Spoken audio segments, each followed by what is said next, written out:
watch the news, I vote in all the elections, I sometimes donate money and time to campaigns, but always like state or national elections, because I haven't felt very connected to local elections. But this idea of a website and getting people involved and getting people actually interested in the local issues, and not just interested but knowledgeable enough about them to vote in a intelligent way, that's something I'm really, really interested in and very excited about. My name is Mark Thomas, and I own the Art Colony, the Music Factory, and the Alley Stores. And I am very proud of everything I've done in my 40 years of entrepreneurship and community activism.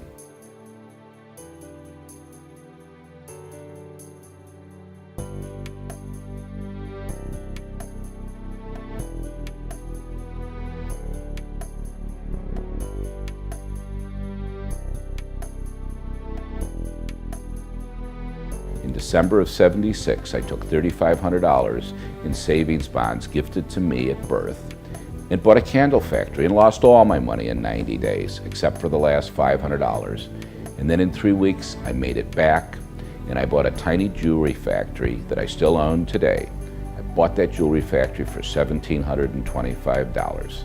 This led to a debt for equity swap with my biggest customer for what has become the Alley Stores today. In the mid-'80s, I began to recognize in my community, if you were not part of the solution, you were part of the problem. I became active in forming my local Chamber of Commerce, the SSA 17, with a couple of other local merchants. My assistant acted as the executive director for a number of years. She was on my payroll, at my expense, while we got our feet on the ground and got the SSA formed and got the cash flow established. I have found a letter from 1996 I sent to all of my chamber members about the dangers of big box stores coming to Manhattan. It was from the New York Times, and that we had to watch for their entrance into Chicago. It was the beginning of me becoming a localist. It was also the beginning of when I became a patron of the arts, and I believe that art and music and theater can save Chicago and make it prosper. The 80s and 90s were great years, and when the 2000s came, things were never quite the same. 9/11 began the slide that still exists today. Complicated by the Depression, not a recession of 2008 and 2009, and the pressure from internet sales, I went from 75 employees to 25 today.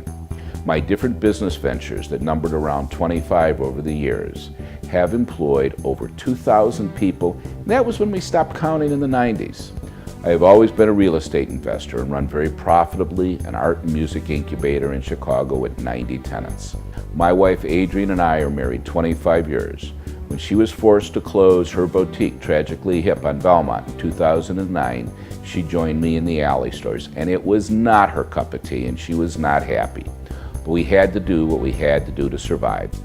These tough times reinforced that your wealth in life is your family, your health, your community. We are very affluent in these areas, and that has carried us through these rough times. I have served as a board member a number of nonprofits and started chambers of commerce and still serve a number of nonprofits today, like Local First Chicago and Keep It. It has always been family first, of course, and then my community and my business second. 60-hour weeks for 41 years. My staff has been my extended family, and they and a number of young people I mentor have kept me very young at heart. Why me for an alderman? I could tell you, 3.8 million miles later, I have traveled to many different countries and seen many cultures all over the world. I have not lived in a bubble in my own ward or my own city. I have learned about the different forms of government, different religions and cultures, different business models. Each time I come back to the USA, I come back full of ideas and reinvigorated. When I travel anywhere, even in the USA, when the plane comes down in Chicago, I feel like Dorothy in the Wizard of Oz, clicking her heels and saying, "There is no place like home. There is no place like home." We will evolve as a community in a new democracy. I will not accept any donations from developers who are currently developing in the ward or their lawyers. Should they donate 90 days or 100 days before a development, we'll give back their money. If a liquor license holder has a request in for a license change, we will once again not accept donations from him. Money will not sway decisions. Long-term good for the community will be the order of the day.